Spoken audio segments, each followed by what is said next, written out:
அதிபர் தேர்தல் வாக்கு எண்ணிக்கையில் 6,22,982 வாக்குகள் பெற்று அனுரகுமார திசாநாயக்கே முன்னிலை வகித்து வருகிறார். கூடுதல் விவரங்களை செய்தியாளர் பிரபுராவ் வழங்க கேட்கலாம். பிரபுராவ், வணக்கம். விவரங்களை சொல்லலாம்.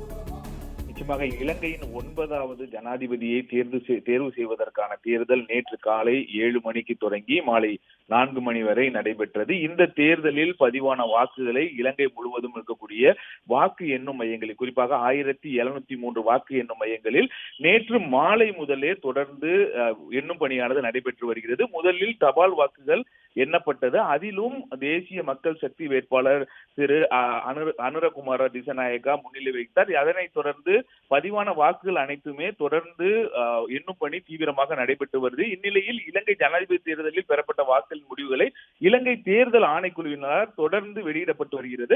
அதன் அடிப்படையில் தற்போதைய நிலவரப்படி தேசிய மக்கள் சக்தி வேட்பாளர் அனுரகுமார திசாநாயக்கா 6,24,982 வாக்குகளை பெற்று முதலிடத்தில் உள்ளார். அவரை தொடர்ந்து இலங்கை எதிர்க்கட்சி தலைவரான சஜித் பிரேமதாசா 2,78,837 வாக்குகள் பெற்று இரண்டாவது இடத்தையும், அதே போல் ஜனாதிபதி, தற்போது இலங்கையின் ஜனாதிபதியாக இருக்கக்கூடிய ரணில் விக்ரமசிங்கே 2,12,252 வாக்குகளை பெற்று மூன்றாவது இடத்தில் உள்ளார். தொடர்ந்து இந்த வாக்கு எண்ணும் பணியானது நடைபெற்று வருகிறது. இந்நிலையில் நேற்று இலங்கையில் இந்த சட்ட ஒழுங்கு பிரச்சனைகள் எதுவும் ஏற்படாமல் இருப்பதற்காக இரவு போலீசார் ஊரடங்கு உத்தரவு ஒன்றை பிறப்பித்தனர். இந்த ஊரடங்கு உத்தரவானது நேற்று இரவு 10 மணி முதல் இன்று காலை 6 மணி வரை அமல்படுத்தப்பட்டிருந்தது. இருப்பினும் தொடர்ந்து இலங்கையில் பிரச்சனைகள் எதுவும் ஏற்படாத வண்ணம் இந்த ஊரடங்கை நீட்டித்து இன்று பகல் 12 மணி வரை அமல்படுத்தப்பட்டுள்ளது. இதனையடுத்து பொதுமக்கள் வெளியில் வர வேண்டாம் எனவும் இருப்பிடங்களில்